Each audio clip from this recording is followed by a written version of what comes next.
Hello and welcome, ladies and gentlemen. We have Rahul Singh of Tata Mutual Fund joining in CIO Equities. Rahul, everyone right now has been wondering as to what are we exactly supposed to be doing, because the kind of turmoil that we've been looking at in terms of the equity markets globally, uh, that's really surprised us by the speed of, and the spread of coronavirus around the world. But now, if you go to see, what's the kind of response do you think we are having on the back of the extended lockdowns? Okay, so first of all, let me start by saying that the virus obviously has taken everyone by surprise. I think initially a lot of countries took it lightly. Thankfully, India has not taken it lightly. So I think we should see it in a positive sense what is happening in India in terms of the lockdown. But I think the fortunes of the markets are not only linked to what happens in India, but what is happening in US and what is likely to happen in Italy or Spain subsequently, and whether there will be a re-emergence of the virus because we are hearing of some cases coming back in Singapore and some in Korea. So I think that is critical. So I think what we are seeing today is probably the worst possible impact. I think going forward, you will see lockdowns easing off in a gradual fashion, district by district, state by state, and I think even in the other countries, I think people will get used to this way of life. So what is very clear is that we are not going to be in a very normal scenario for at least next 6-9 months. There are going to be a lot of industries which will continue to remain impacted, which is airline, aviation, hotels, leisure, anything which is going out, and human activity which is going out. So I think we have to live with that. We have to readjust our portfolios for that. We have to make sure that our portfolios are therefore perfectly balanced to either take advantage of the opportunities which might come along the way, because markets will remain volatile. Right. So Rahul, are we trying to say right now that the worst is not yet over, especially in terms of the pandemic? Let's relate markets later, because right now, if you go to see for any corporate, at least say 40 to 45% of their top line comes in the first half of the financial year, whereas majority of it comes in the second half of the financial year. So it's better to have an extended lockdown right now versus having a relapse probably in other, in the second half, like the kind of relapse that we're already seeing, what China is witnessing, what Korea is witnessing.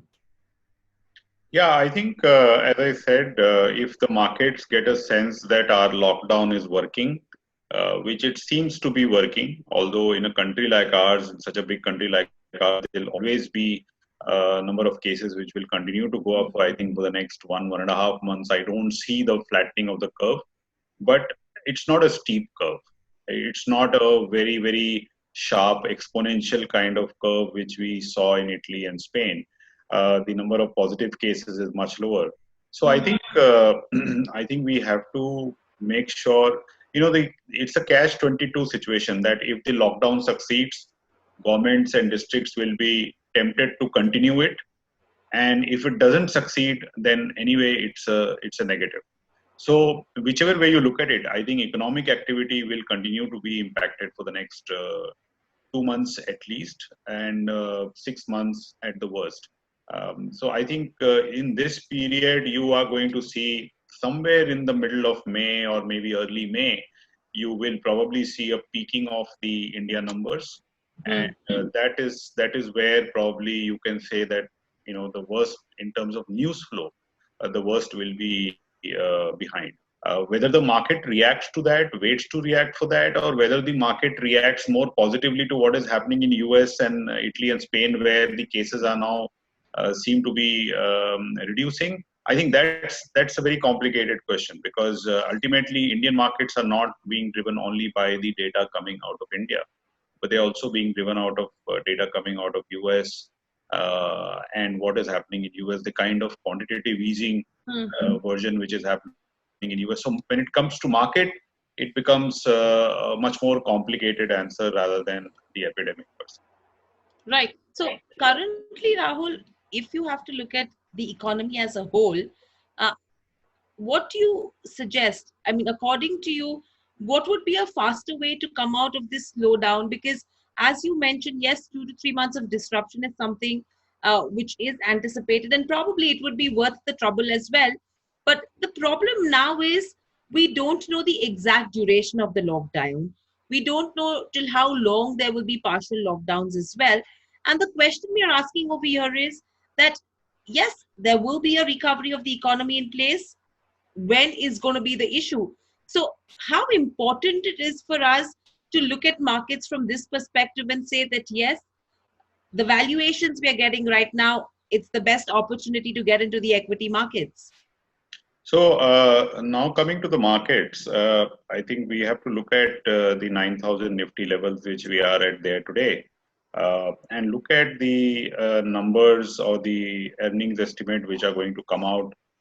We are already seeing about 20%, 50 to 20% cut in earnings, which a lot of analysts have already announced for this financial year.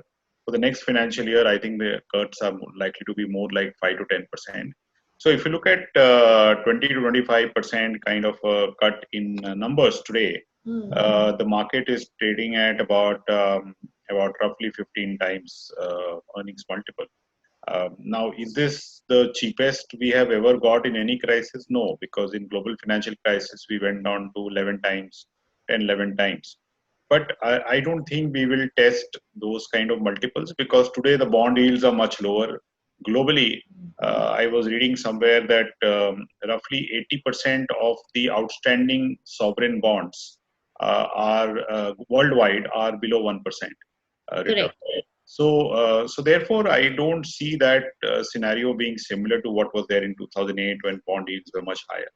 And therefore, I don't think that we will go down to 11 time, 10 time kind of multiple. But can we from 15 times, can we go down to 13 times? Can we go down 10% again from where we are? I think that we have to be prepared for. Because I think as I said, the news flow in terms of the worst infections is still ahead of us in India. The lockdown impact is still being assessed.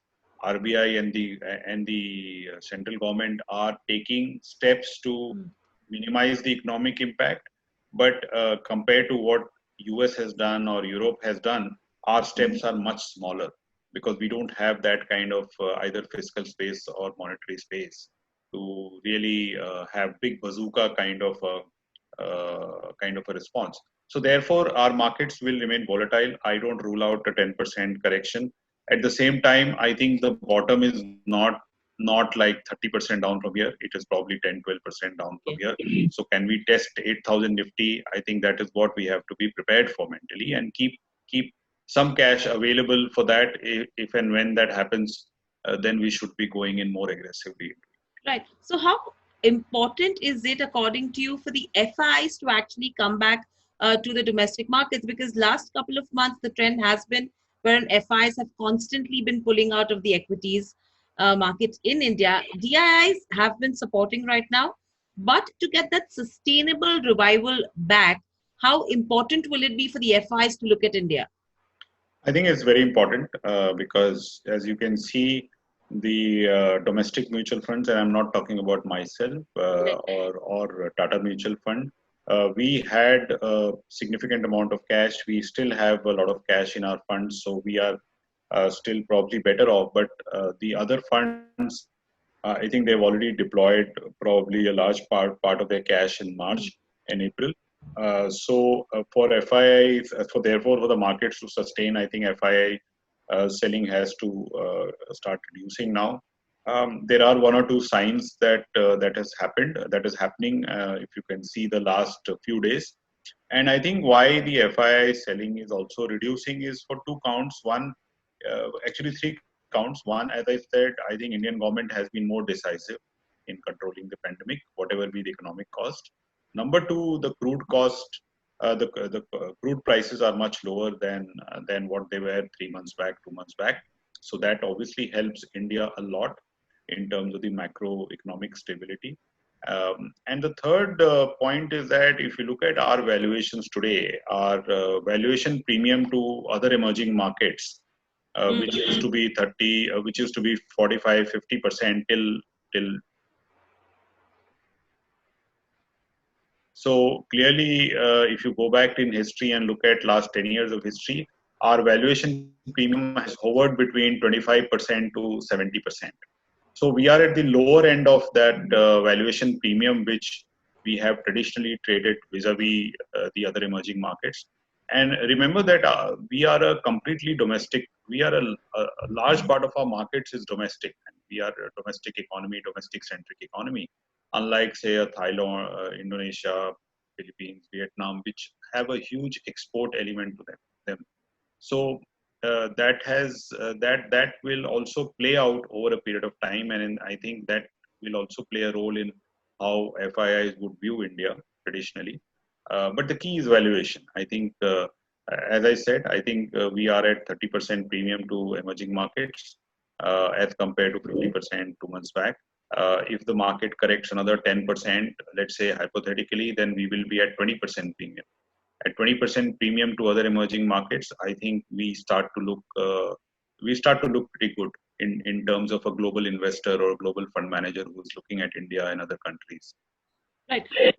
So Rahul, we've been talking about valuations, and the key question everyone on the retail front is wondering as to what are the kind of multiples are we actually supposed to see in this kind of a market scenario? Because everything is available cheap. What are the parameters that you are looking at in terms of valuing companies and sectors to make your investment bets? So I think we have to look at the valuation not in isolation. We have to look at valuation in terms of what will be the long-standing impact of the virus on those businesses. So for example, today, a retail NBFC or a asset-backed NBFC is looking extremely vulnerable because the growth will also slow down, NPLs will also come up. So even though they might look cheap compared to their 3-year, 5-year, 10-year history, I think there is time for us to get very bullish on those kind of names. On the other hand, if you look at companies in the pharma space or the chemical space, which are actually going to gain from this situation, whether it's pharma, because obviously US, given that there is a shortage in a lot of drugs and given that there has been supply pressure because of the FDA issues, can we expect some leniency in the US FDA, how US FDA looks at Indian companies and their regulatory compliance? I think it's possible. The valuations are reasonable for these companies. They have been underperforming last 4 or 5 years. So I think pharma, there is potential for it to continue to do well in the last 2 years, although they have already done 2 years. Although they have already done well in the last 3 months or 6 months. Similarly, chemicals, I would say utilities, telecom, these have pretty standalone, robust kind of bottom-up stories and bottom-up fundamentals which are supporting them. So there, I would not really look at valuations in relation to 3 or 5-year history. And I would not like to compare them with an NBFC which is trading cheap, because I think the situation for them is going to be tough for the next 12 months. Right. I'm going to come back to the FI perspective right now. Another point that's coming to my mind right now is with regards to where, MSCI and FTSE rebalancing goes. If you could just help us understand, what is the importance that these indices actually have in portfolio, when portfolio managers and funds look at it? Because do you think this kind of rejig that we are seeing could be a turning point in terms of flows coming back into the Indian markets? Well, I'm not a big believer of these rejigs. If you go back in history and see the rejigs keep happening. And I don't see that as a big kind of beyond the short-term lift which it gives particular stocks and so on. Ultimately, it's the fundamentals and earnings which will matter. So I would not get too carried away by these rejigs or India's weightage increasing and this or that. Ultimately, if an investor has to buy a certain stock or a certain country, he obviously looks at the benchmark weight. but it is not the biggest decision-making factor for him. I think the biggest decision-making factors are in a situation like today is how is the government reacting? What is the news flow on pandemic? When the pandemic settles down, let's say after 3 months or 6 months, what are the companies which will continue to hurt due to the changes in consumer behavior, changes in the spending habits of capital of the corporates, of the government, and which are the companies which are going to benefit. So from an FII perspective, I would not like to. Obviously, it's important benchmark weights, but I don't. I don't really. We don't really at least think like that. I know that there are a lot of FIIs who don't really think like that. Right. And this current sell-off, what's the kind of investing strategy that you are adopting? What's the kind of rejig that you're doing in your portfolio as well, if you have to look at individual sectors? So we have identified 5 or 6 sectors which are the big losers, and 5 or 6 sectors which can be potentially big gainers. And then we are slowly adjusting our portfolios to make sure that we are adequately positioned for the big gainers. At the same time, if the epidemic comes under control, we don't want to be left out of some of the sectors which will gain the most, which today are looking like the potential losers. Because it's all a game of probabilities right now. Nobody knows how the next 3 or 6 months are going to pan out. So we have to be adequate. We have to maintain a balance in our portfolios, which allows us to take advantage if the situation gets better. At the same time, we have to hedge our risks. So the sectors which we think are going to be continue to be negatively impacted beyond FY21. So now we are talking about the impact in FY22, and we have done detailed analysis on all our holdings, on which we look at what could be the impact in next fiscal year. And the companies which look vulnerable are as I said, the retail and SME lenders, the mid-cap IT companies, the capital good companies, the discretionary consumption companies, and to some extent the cement companies. Whereas the gainers or the potential gainers would be, again, as I said, pharma, healthcare, chemicals, telecom, utilities, because they have a much more stable income and they have dividend yield. And the like. So basically, we are dividing into two different buckets, and we are trying to align our portfolios to make sure that we are better positioned in the sectors which could be benefiting out of this situation next year. Right. What's the sense, Rahul, that you're picking up, especially if you have to talk about the banking space? Because that's something which is going to have a major impact of the lockdown. Yes, there is a high potential to create fresh NPAs as well. Overall, the kind of job losses that we're seeing in many industries as a result of the companies actually themselves losing revenue. So you have firms, individuals that could probably default on loan repayments. How bad will this get for the banks? So that is what I said, that I think the retail lenders because most of the growth in banks was coming through the retail loan growth, whether it is the housing finance, consumer finance, personal loans, consumer durable loans. A lot of unsecured growth was coming, unsecured loans, credit cards. I think the spending habits will change for the consumer, not only because of job security, but because if the activity will continue to be controlled even after 3 or 4 months, I don't really think that we will be going out to restaurants or to malls or to multiplexes as freely as we were going out 3 or 4 months back. So clearly there is going to be an impact on spending, even if I am feeling confident about job security and I have not lost my job. I think my spending habits my spending will be much lower, and that will bring down growth. And that could also mean that wherever there is stress in terms of SME or let's say job losses in the travel industry or the aviation industry could also result in NPLs. So I think clearly the credit cost for the retail loans as a segment and SME loans as a segment will need to be watched, and growth will also come down. So on both the sides, they will get hit. And therefore, banks which are most exposed, or NBFCs which are most exposed to these two segments, one would have to be more careful about. But I would not worry about a well-diversified bank. To answer your question, I would not be worried about a big bank, well-diversified bank with 45-50% CASA ratio. I don't think those banks need to worry, even if growth slows down. I think they will come out of this much stronger. Therefore, large banks I am less worried about. The mid-sized banks, the NBFCs, I am more worried about. So are we trying to say that we will not really see lumpy NPAs that we've been seeing in the past? It will be just a phenomenon of the economic slowdown right now. Yes, you're right. The lumpy NPLs are now getting resolved. So that cycle is over. We haven't seen any major project lending anyway in the last 4 or 5 years. No major projects have come up. So people like the large corporate banks, they are actually coming out of it.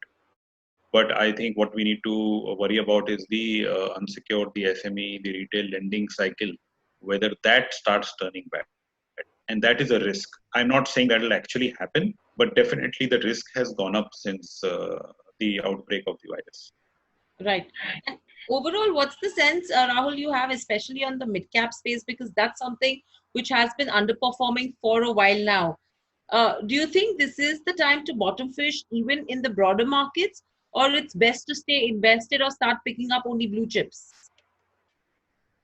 No, I think mid-caps, after outperforming in Jan and Feb, they have underperformed by about 7% in March. So basically, the outperformance of Jan and Feb has been wiped away in March. At this stage, I think mid-caps are trading at about 5-10% discount back again to large caps. And if you go back again in history, they have traded at 50-60% premium to large caps. So at 10% discount, we are really not differentiating between large and mid today. In our funds, when we are allocating incremental capital, whether it's to the chemical company or a pharma company or utilities, we don't care whether it is a mid cap or a large cap, because even within mid cap, there are expensive companies and cheap companies. Even within large cap, there are expensive companies and cheap companies. So you will have for us right now, overall mid cap as an asset class, I think we are fine. I think we are not negative. That's all I'll say. So which is why I think from an investor's point of view, a multi cap or a large and mid cap fund is as good as a large cap fund. Okay. I would not really try to buy only large cap. Right. And Rahul, what would your advice be to investors, retail investors, especially who are sitting on a pile of cash? Number one, do you think it's time to start bottom fishing in terms of stocks? Or do you think it's right to actually start building an SIP book? Because that's something which probably will give them, insulation at some point in time. Yeah, I mean, that's up to the individual investor and what's his mindset, whether he's someone who likes to do his own research and buy stocks. I would not discourage him or her to do it, because this is the right time to be doing that.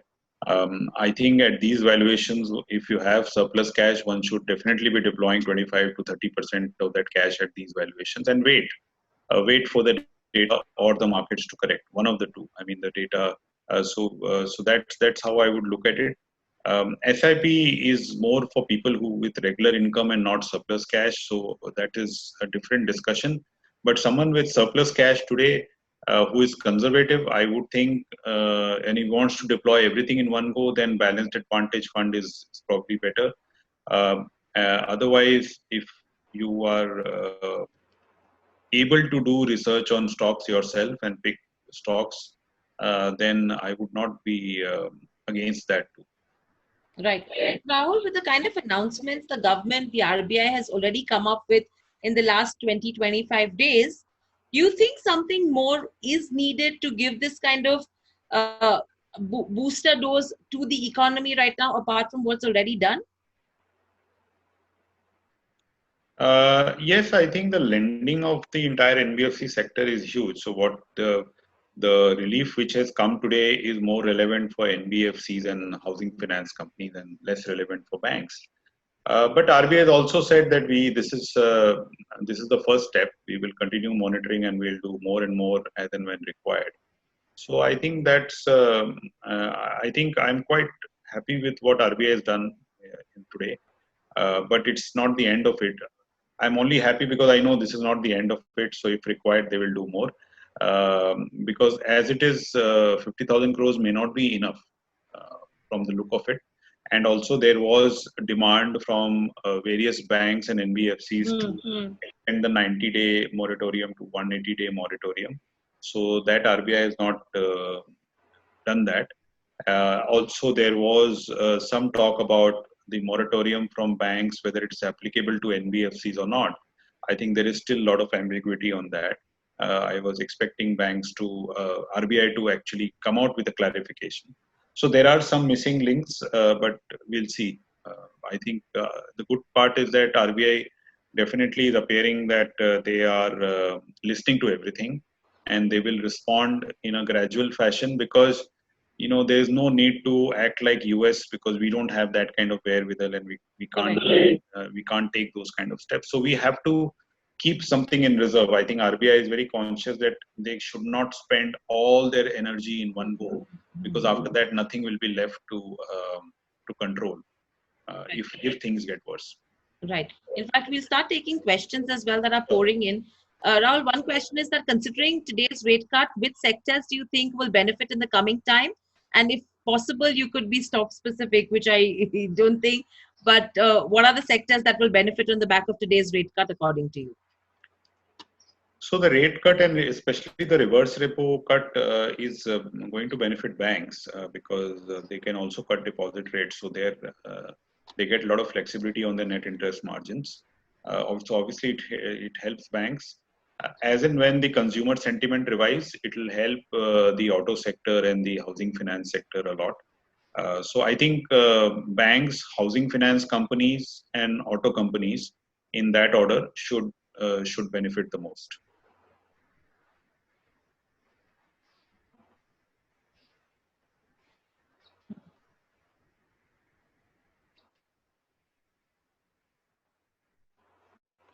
Right. And do you think that the recent bottom for the market has been made at 25,981 for the Sensex? That's the second question. Yeah, that bottom which got made, I think, a couple of weeks back.